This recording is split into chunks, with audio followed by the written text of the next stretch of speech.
Welcome to Afternoon Light, the podcast of the Robert Menzies Institute, hosted by Georgina Downer.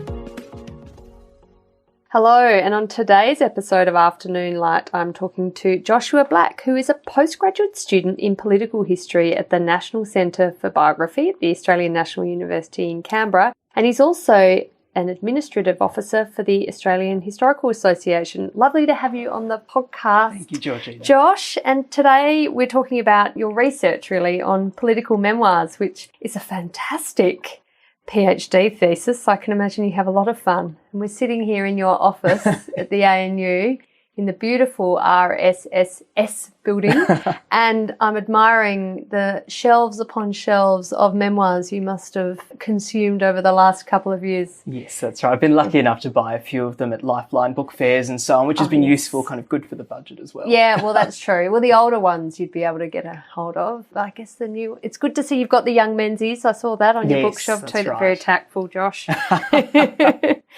So this is a fascinating topic, and of course for the Robert Menzies Institute we think it's worthy of study. But political memoirs are a newish phenomenon, aren't they? Tell me about this phenomenon of political memoir. Yeah, I mean, in some ways they are kind of one of the oldest forms of writing, certainly in the Western tradition, but in the Australian context it's a very recent kind of cultural product and commodity. Another historian did some research about 12 years ago, and what he found was that essentially, if you look at, say, 1 year in the late 90s or the early 2000s, you could see as many memoirs being written and published by Australian politicians as there were in the whole first half of the 20th century. Wow. I mean, the table, like a graph, is literally kind of exponential in its nature. So, yeah, this was a pretty sparse, patchy tradition. People did write memoirs before the late 20th century, but they were less popular, they were rarer, they were usually written a lot longer after the politician had retired. They were usually, before about the 1970s, written by Liberals and Conservatives, not by the Labor Party. That was a kind of later phenomenon. And they had less impact generally in the public sphere. I mean, they didn't become media phenomena or sensations in the way that they do today. They might be read by some, reviewed by others, but they didn't become scandals or spectacles in the way that they certainly did by the end of the 20th century.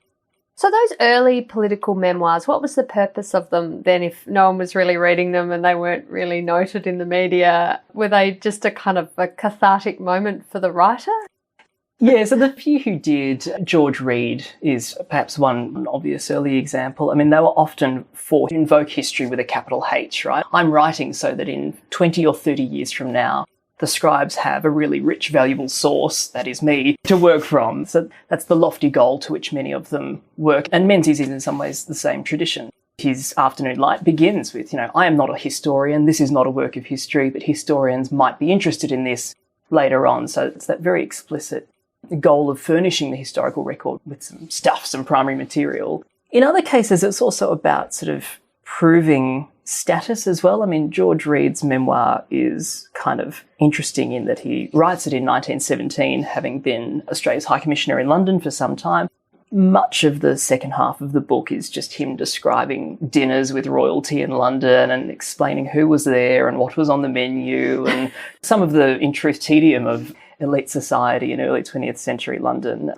The book was prohibitively priced, so it was, I think, the price of 1 guinea or 19 or 20 shillings, and it cost more than most people had spare in their pocket to go and buy a copy. So in some ways they were clearly objects of status as well. Although I guess in that era you didn't own books like we own them today. You would tend to borrow them from a mechanics institute or the like. Yeah. So George Reid is writing for posterity, basically, to put it on the record rather than to make a large amount of money. And as you say, Robert Menzies is also not exactly the whole story. It's a series of essays on kind of setting the record straight in a lot of ways. This is maybe a matter of semantics, but in your view, what is the difference between writing your memoirs or writing an autobiography? Is it the autobiography you start on the day you were born up to the... Yeah, it's a great question. It is a really good question, and people sort of still debate this. I mean, people get into very long arguments about typologies and how to categorise these things.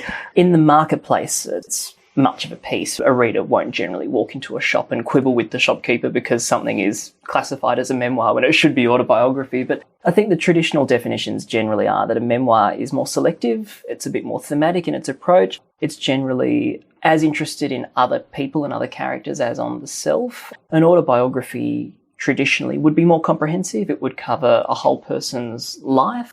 It's usually something you wouldn't write until you're very well advanced in years and expect not to be around that much longer. And I guess in the Enlightenment tradition, it's sort of supposed to reproduce some essential nature of yourself, right? Something of you should be there on the page. In a memoir, you might be able to preface it by saying, this isn't all of me, this is just a couple of episodes from my working life. In an autobiography, you should be able to say, this is me, this is who I am, this is how I have become the person that I am in this moment, and this is the fullest representation of my character that I can illustrate using words. So that's kind of part of the distinction there. The diary is, of course, something else entirely. That's a series of daily or regular impressions and entries, and they're not such bestsellers, I must say. They're not usually bestsellers, although there's been one or two exceptions, which we can talk about later. Yeah. Mark Latham is perhaps relevant there. Peter Reitz were interesting, I thought. Peter Reitz were not unpopular in the 2010s either, yeah.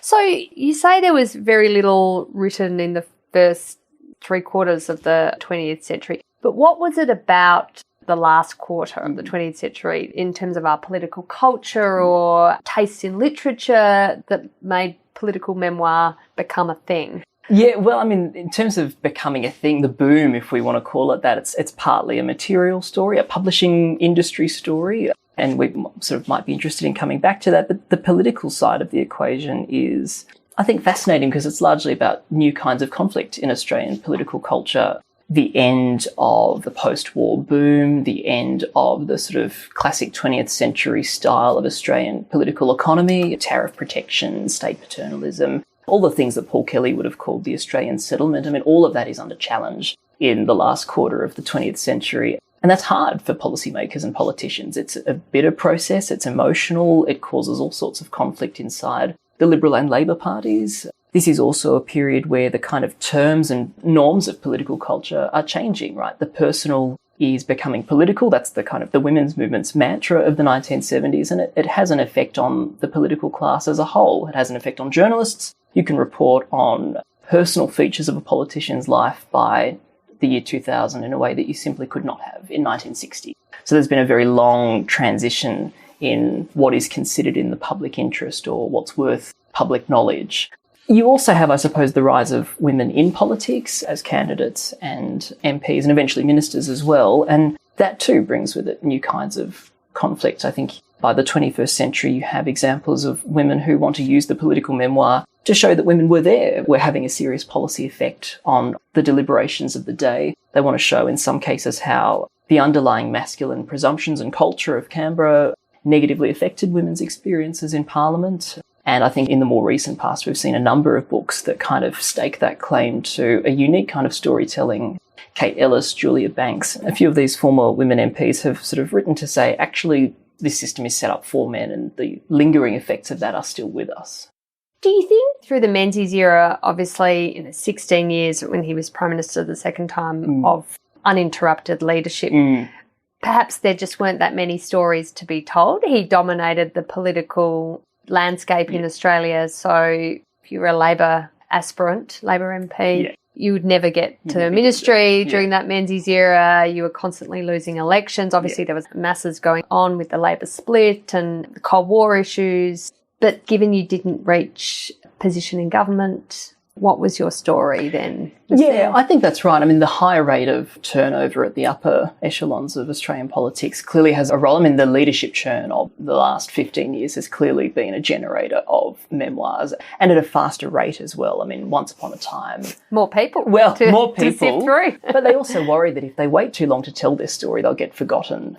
Which, I mean, somebody like Billy Hughes, for example, had no fear of being forgotten. He doesn't produce his memoirs, 2 volumes of them, until the late 1940s and early 50s. And Case for Labor? Well, that's before he becomes Prime Minister. And Robert Menzies writes a foreword to the Case for Labor, which I always thought was, in the spirit of bipartisanship, that was quite a lovely thing. I mean, they would have had a complicated relationship. They certainly would have. Yeah. But what you were describing before, the changing nature of the Australian political environment and how that lent itself to the proliferation of political memoir in the last quarter of the 20th century. There's lots to unpack there. But when you were talking about that kind of unravelling of the Australian settlement as being a catalyst, it did strike me that there were some big things happening during the 50s, 60s and 70s. We've got the Cold War, for example, ideological battles that were played out not just internationally but domestically. Yeah. Was that not something worthy of reflecting on? Yeah, well, I mean, certainly it's a good question. It's one of the things Menzies starts to do in, I think, the later volume of his memoirs, which is published in 1970, I think, if I'm not mistaken. But even there, I mean, it is surprising. You would expect people of the 50s and 60s to be putting pretty spirited stories in their memoirs. The style of Menzies' books are just not that, right? They are very non-posturing. They kind of aspire to be above politics in a way. He's had that 16-year period. He's happy to be a kind of elder statesman now. And I think others have made this point as well. He doesn't need to be a kind of partisan or philosophical warrior by the end of the 60s in the way that he once did, certainly in those Forgotten People broadcasts of the early 40s. Some on the Labor side do produce memoirs after that Menzies/Cold War period. Arthur Calwell is one. But again, it's just striking how little purchase these books get in the public sphere, right? They aren't kind of big headlines in the way that, say, a Hawke memoir by the 1990s is. Not just a newspaper headline, but dominating the nightly television news bulletins for days and days on end. These books are not that kind of spectacle in the 50s and 60s. Is that because they're more cautious in what they write about? I mean, I know with Menzies' memoirs, he doesn't let rip on individuals when he could have. Yes. And so, you know, you're reading these thinking, oh, you're just going to tell us all about how you're load spender or, you know. And certainly there's very little of that. Yeah. In some ways, that's not unique to Menzies or to Liberals either, actually. I mean, it's fascinating listening to interview recordings with people like Frank Ford in the early 70s. These are men who have seen very vigorous conflict inside the Labor Party. And in an interview in the early 70s, he's sort of saying to the interviewer, I've known all of these remarkable characters and I have a very friendly feeling towards all of them and they're all remarkable men. And you sort of think, surely you don't actually think that.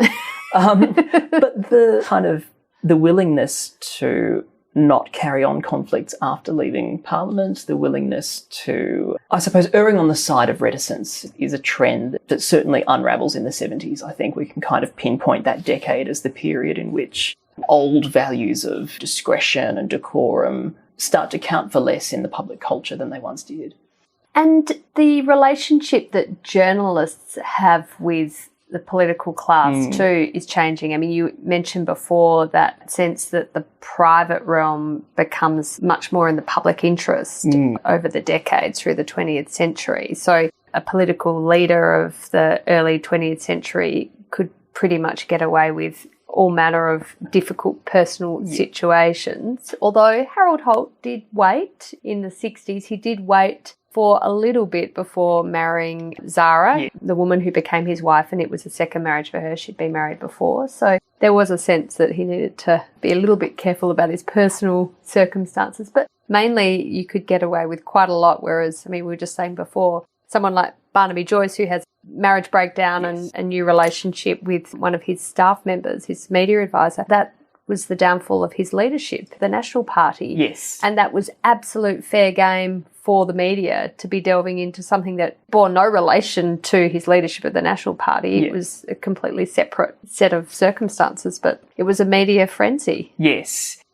Yeah, certainly this sort of changing idea of what is in the public interest and what the public needs to know is part of the story, I suppose, of why memoirs become a salient way of describing politics, explaining political change and explaining the political past. I suppose the one point worth making is that politicians themselves are complicit in the process, in that it's not uncommon for a senior politician to kind of display their family. Here is my wife, here is my children, this proves that I am of upright standing and this will be reflected in my politics. That kind of performance, I suppose, also helps to unravel that public-private kind of distinction. And it is amazing when you put some of these later memoirs side by side with earlier examples at how self-revealing these men, generally men, are prepared to be. I mean, Malcolm Turnbull is perhaps a striking example of this in talking about some of the mental health challenges, his experiences of depression in the wake of losing the Liberal leadership. He talks about suicidal thoughts, and this is extremely personal, extremely intimate stuff. You kind of almost wouldn't imagine Menzies being willing to articulate this kind of emotion in a book like that. So I think, yes, journalists have played an important role in changing those terms of public and private, but so too have the politicians. So Menzies' memoirs, so he writes to Afternoon Light and A Measure of the Years, and you've got them, 2 lovely copies. I hope they're first edition, sitting in front of you here, Josh. Tell me about these memoirs, because they're being criticised for being rather brief and not covering the field, but he did stress to his publisher that he was providing not the memoirs, but some memoirs. And I can see on the front it says, Some Memories of Men and Events, as the subtitle to Afternoon Light. But there you go. That's right. I mean, this is absolutely not meant to be a definitive history. He sort of says, I can't be a historian. I can't be dispassionate or impartial. I can just give you some first-hand impressions. I can give you what I saw as best I can. And his publishers are largely happy with that. They're in London, he's sending manuscripts back and forth to them, and they're largely saying, yes, these are some impressions, these will be fine in the British market, they'll probably do well in the American market as well. They are criticised in Australia, partly because even in 1970 you can't pretend that Menzies didn't have party affiliations, you can't pretend that he wasn't part of a government that had an agenda to prosecute, which is invariably involves contention. But certainly in the American and British markets, he's received as a kind of lofty statesman figure in these books. In the second one, he does get a little more comprehensive in his treatment of his own government. I mean, there's a kind of series of chapters where he lists off the achievements of the Menzies years. He kind of says, the journalists carry on as if we did nothing for 16 years. Well, let me prove them wrong with examples A through Z. But by and large, they are dispassionate. They are distant. He tries to provide balance wherever he's talking about former rivals or opponents. And he's very careful to draw lines around the public and the private. You do see glimpses of his wife and his family. You do see glimpses of other politicians' wives and families, but very sparingly and with very particular effect. One of the more striking features of these books, and it's all the more striking when you put them next to later Liberal leaders and their writings, is just how ideologically imprecise they are. They aren't saying, here is liberalism, here is what liberalism means, this is what the Liberal Party of Australia should be about. He does have a chapter in Afternoon Light that is about the making of the Liberal Party in the mid-1940s, and it's very administrative. It's, here are 14 organisations, here is me, your founding father, bringing them together. And he acknowledges leading contributions of a few other characters, but it's very largely about me, the founding father, putting together this new force. There's even a part in Afternoon Light where he basically says the Liberal Party and the Country Party are very similar. We usually just get together and put together a similar program. He's not particularly bothered about ideological differences there either, which is fascinating from our contemporary perspective, where you do expect to see some ideological difference within the broad coalition family. And that is, one of the striking differences between those writings and liberal reminiscences now. You do expect somebody like John Howard to turn around and say, the Liberal Party is a broad church. Here is my economic liberalism and social conservatism. Somebody like Malcolm Fraser will write a book that says, I know what true liberalism is. Here it is. It's me. That's kind of what they're doing with these memoirs in a way that Menzies just wouldn't have thought was necessary. Although in 1942 to 44, when he's delivering the radio broadcasts on Friday nights at 9:15 p.m, 105 of them, he does articulate what liberalism means to him. Yeah. And it's in very easily consumable terms. He doesn't speak to grand theories of ideological or philosophical theories, but he does articulate a platform, doesn't he? Whereas, as you say, in Afternoon Light and A Measure of the Years, I read them and thought it was a lot of setting the record straight, say on the Suez Crisis. This is my interpretation of how it unfolded, and these are the reasons why I took these actions to deal with whatever events were, before me. As sort of a justification. And I found it interesting too that he didn't ever concede mistakes. No, not particularly. He does concede that he became at times unpopular, or that he didn't necessarily have the finesse that he later acquired at managing other men in particular, but he doesn't concede much in the way of policy mistakes. I suppose that difference between the Forgotten People broadcasts and the later memoirs is in the 1940s, he's actually trying to carve out a space for a non-Labor party, a new non-Labor force in politics. By 1967, when Afternoon Light is kind of on its way to the shelves, the Liberal Party looks extremely comfortable. Not only has it won an election victory, even without Menzies in 1966 by a massive margin, it looks set to continue being the natural party of government, a party that will continue to benefit from very positive prevailing local and world economic circumstances. I mean, there's no reason to suspect a Labor revival in the near future at the time that he's writing, certainly Afternoon Light. It is interesting that one of the things his publishers ask for in the second book is, why don't you go and criticise socialism a little bit more? And in particular, they're interested in Harold Wilson's government in the UK. They kind of say to Menzies, go and criticise Wilson, tell us about the dangers of socialism in Britain. And I think he's sort of somewhat resistant to it, although he indulges a little in some of the British media appearances he does to promote the book. But by and large, he doesn't need to do that kind of ideological posturing and explaining, whereas by the 21st century, those philosophical debates within and around the Liberal Party are so acute that somebody like Fraser and someone like Howard are very keen to use their memoirs to do that kind of work, to try and affix to liberalism a particular meaning. So in the 40s and 50s, you had an intense competition between the alternate points of view of democracy versus communism or fascism, and then in the Cold War, absolutely democracy, communism. But by the 1970s, we weren't seeing those battles so clearly in the political debates. Is that what happened? So it's sort of, by the time Menzies is writing these, it's sort of fizzled away? I think so. I mean, certainly notwithstanding the Vietnam War, I mean, the kind of intense sharpness of the Cold War is not the same in 1967 as it had been even, 6 or 7 years earlier. I'm thinking of the Cuban Missile Crisis, for example. But I suppose what happens in the 70s and more markedly in the 1980s is that policymakers in Australia are trying to deal with domestic change. I mean, they're less preoccupied, many of them, with the bipolar world of the Cold War. They're trying to figure out how to make Australian capitalism work in an era of enormous disruption and shock. The oil price shock of 73 and again in 79, debates about tariff reform, debates about making Australian industry more competitive and more efficient. This is high-level stuff. It sort of strikes at nerves that predate the Cold War. It strikes at the nerves of the Deaconite tradition, which is why, as well as causing much pain in the Labor Party, it causes much pain in the Liberal Party too. And those are some of the debates that I think more directly precipitate the sort of combative, interventionist, policy-explicit memoir of the modern period.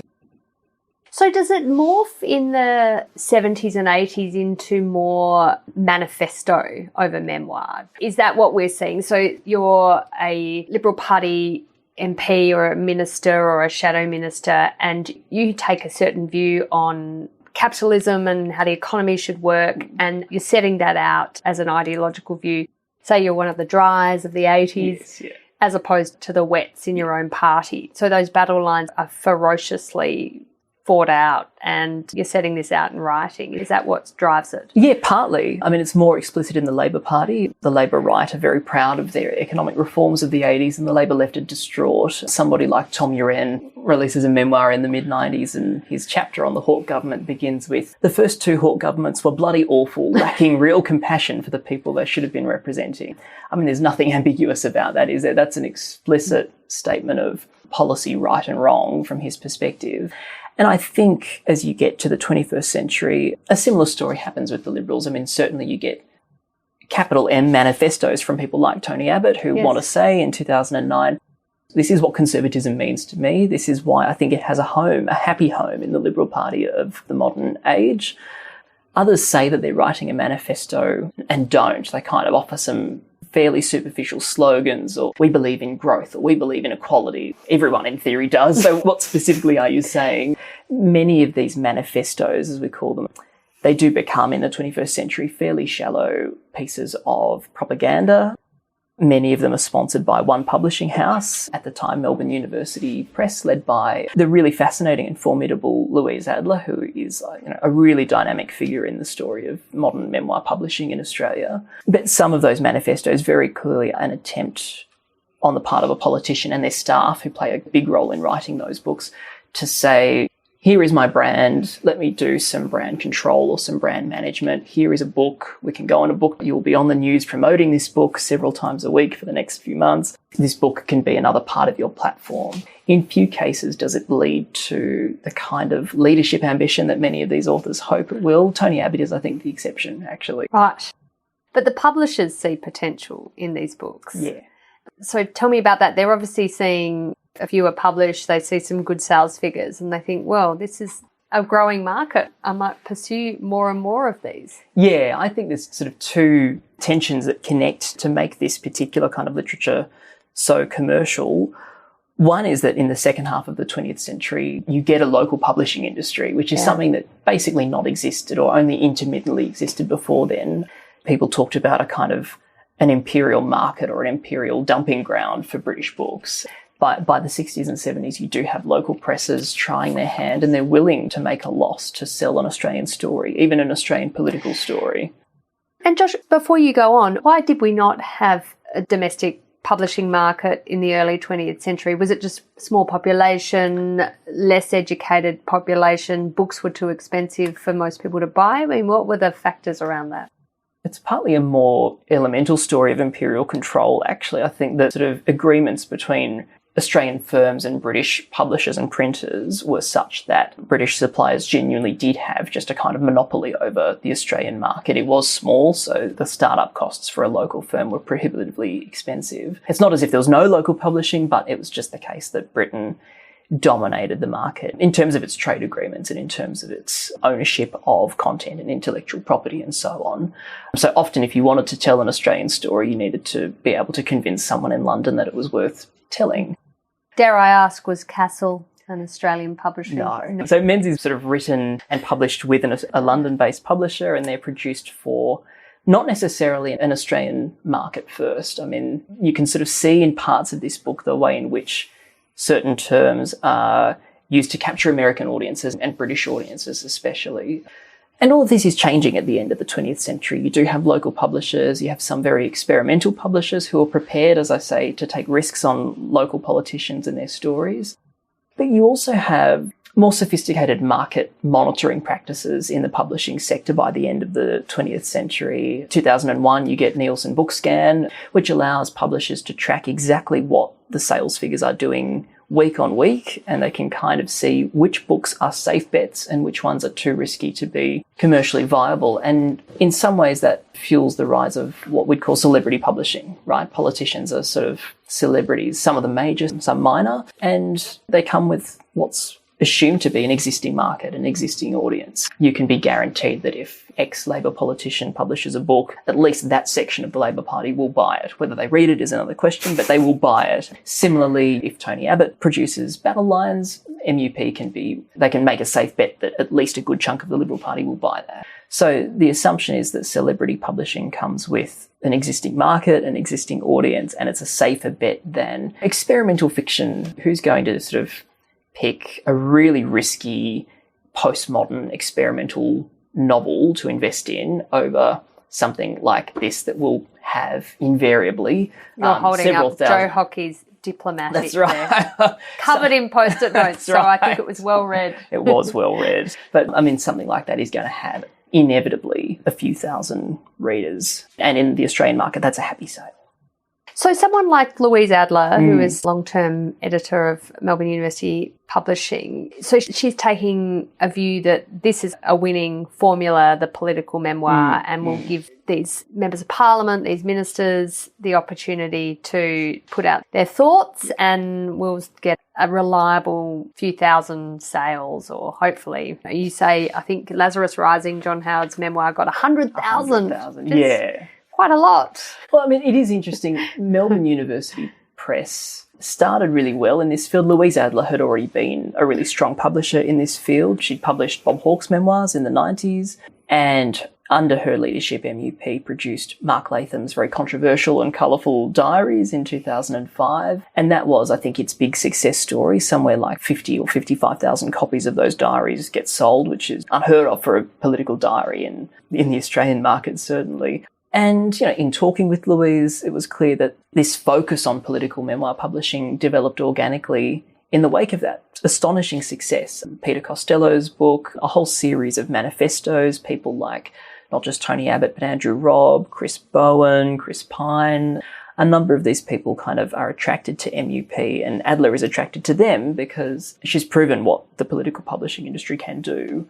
Over time, it becomes a less successful formula. I mean, by the time we get to someone like Bill Shorten, and he sort of produces a pre-election, essentially a pamphlet in 2016. It's called For the Common Good. It sells about 800 copies, less than 1,000. And that's not a particularly successful number for MUP to be achieving when it's invested sometimes significant amounts of time and labour and capital into producing these kinds of books. It's interesting you comment that initially political memoirs were written by the Liberal side of politics, but then we see a shift to the Labor side of politics writing them. And I know, John Hirst has said that Liberals were partly to blame for the dearth of historical research on their own movement, unlike Labor. Liberal figures are not interested in their history and write fewer memoirs. Well, that was obviously an observation of the latter part of the 20th century. I think 2003 he said that. Yeah, it's an interesting comment. I mean, what is it that made people less interested? I mean, is he right is one question worth asking. Perhaps not. I thought it was an interesting point that John Hirst was making there, because at the time he's writing that, Labor figures were producing a memoir every 6 months about the Hawke-Keating years and debating the success or otherwise of what they had done, whether their transformation of the Australian economy had been correct or worth it, and what the human toll had been along the way. He's sort of saying, well, Liberals don't do this. They don't write these tell-all revealing memoirs. Well, maybe it's because they weren't in government. Well, they certainly weren't for that long period of time. For much of the 80s and 90s, they weren't. So they had, of course, had the 7 years under Fraser, and I think he's pointing there to people like Fraser, who at that time hadn't written anything and might have expected to have been writing. But, of course, it does change. By the time you get to 2010, Liberals are kind of back in the genre. They're producing memoirs, and again, it's partly a product of the big debates that emerge in the wake of the Howard years. Which direction are we moving in as a party? Where do we go from here? Not unlike the present moment, the Liberal Party was out of office everywhere, federally and at the state level, at the end of 2007. And so for Liberals across the country, it's a moment of reckoning. Where are we going? What are we doing? Which traditions do we preserve and which ones do we abandon? So Josh, you're saying watch this space. We're about to be inundated with a swathe of Liberal memoirs as we see the Liberal Party out of government on the mainland, isn't it? Except for Tasmania. We may not see the same kind of wave that we saw in the wake of the Howard years, but I think parts of some members of that government have already clearly done some of that work. I mean, we've got memoirs from Malcolm Turnbull, from Christopher Pyne. We've got Joe Hockey here now.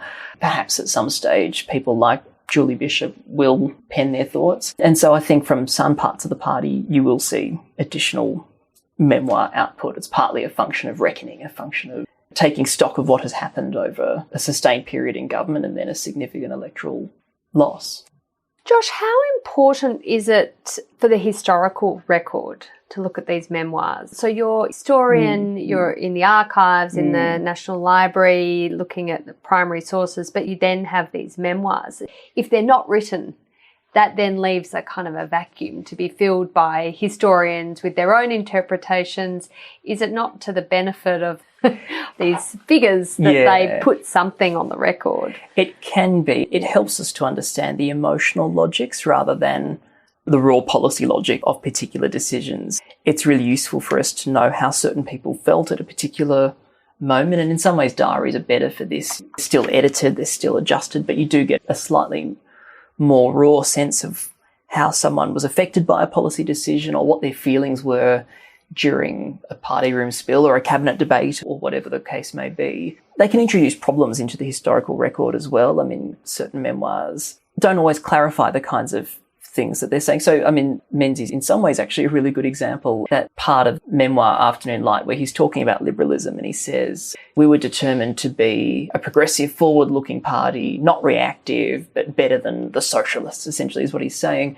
It introduces a problem actually, because subsequent Liberals like to go back to that line. They like to quote it and say, well, clearly this proves that he meant X. And others will say, well, actually, it clearly proves that he meant why. So it's useful to have, but it doesn't necessarily solve problems or create understanding. The debates between them can also introduce other problems as well. One example that comes to mind here is Bob Hawke's memoir. He very famously at the time accused Paul Keating, one, of calling Australia the arse end of the world, which was pretty unpopular inside the Labor Party, and two, of opposing Australia's involvement in the First Gulf War. His claim is Paul Keating sat there in the meeting and said, "What has the US ever done for us? Why should we be sending troops to the Gulf in 1991? Well, it's not clear that that's actually what happened. Keating disputed it. Other ministers who were present disputed it.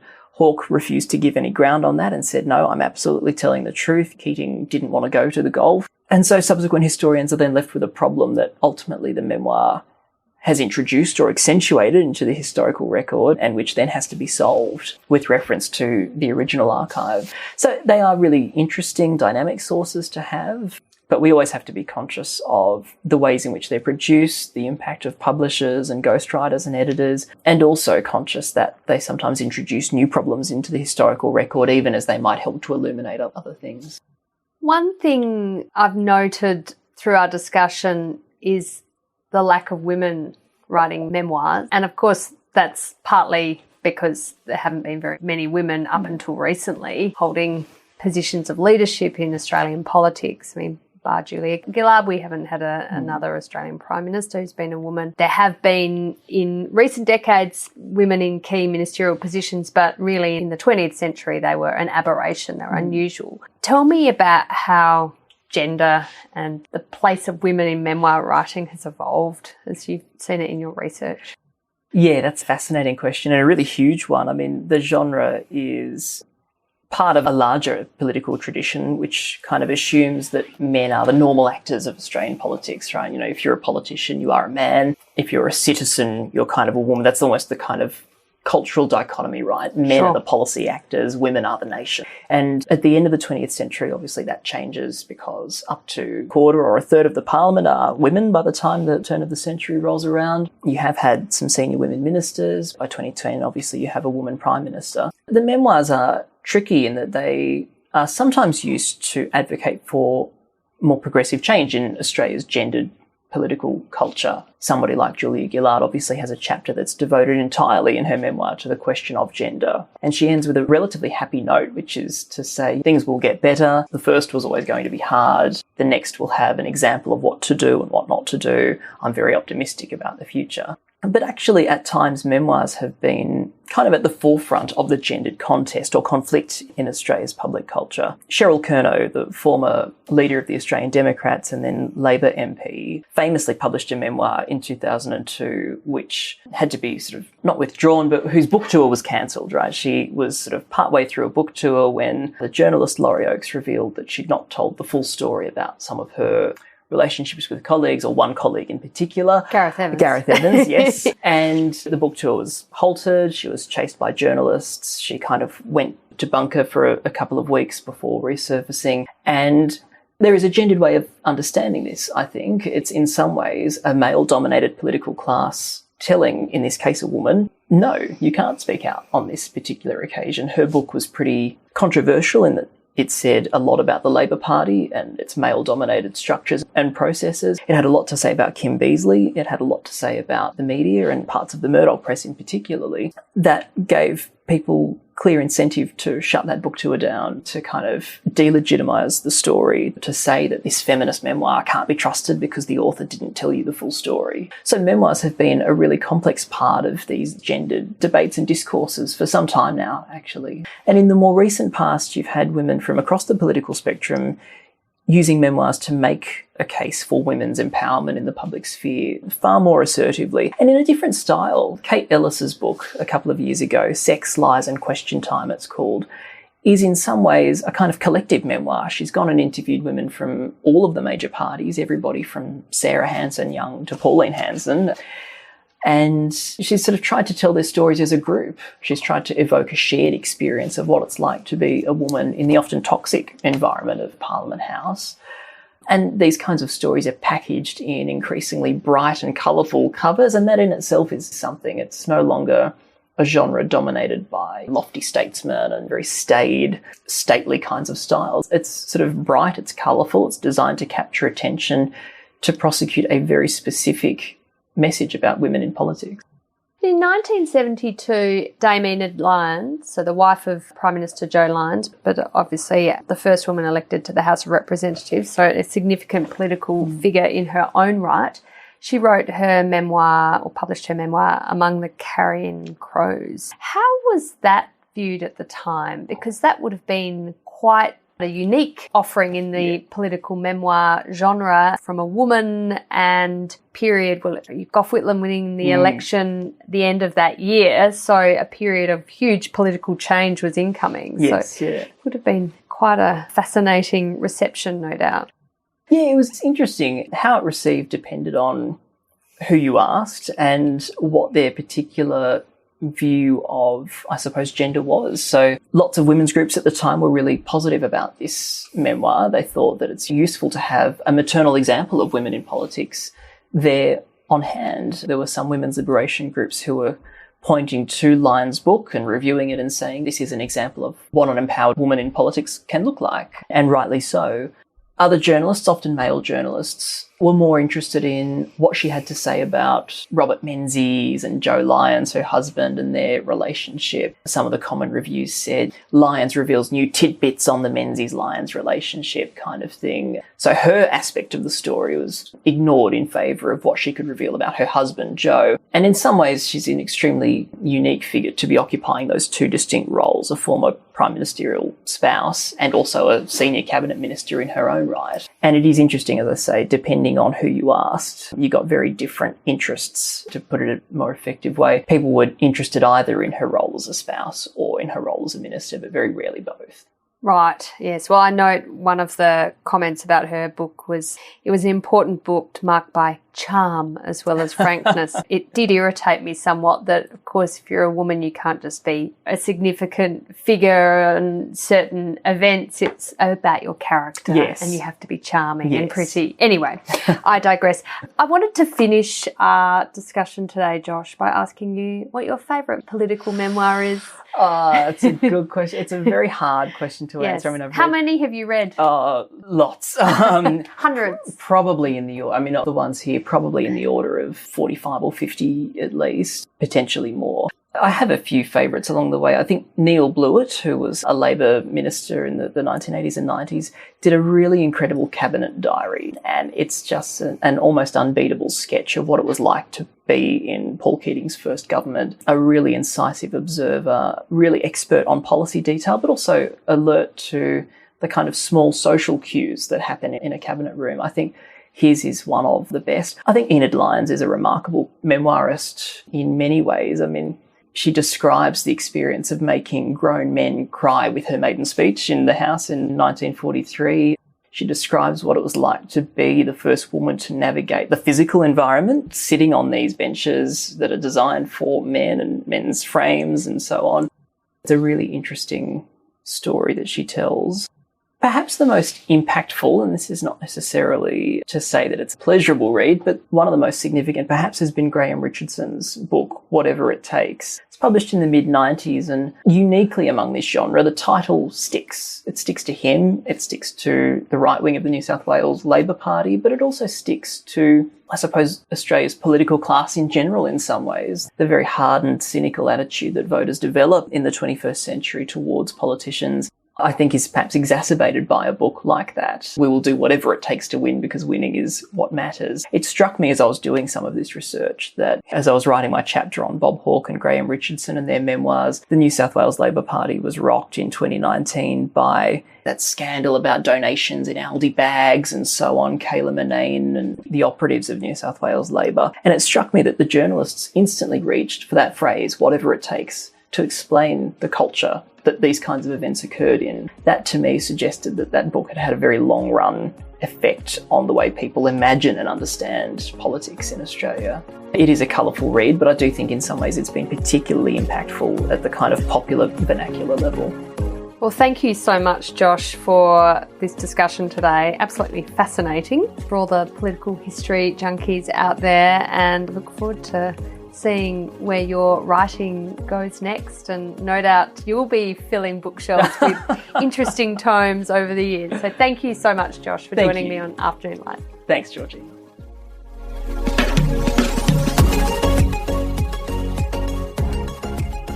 That's it for this week's episode of Afternoon Light, the podcast of the Robert Menzies Institute.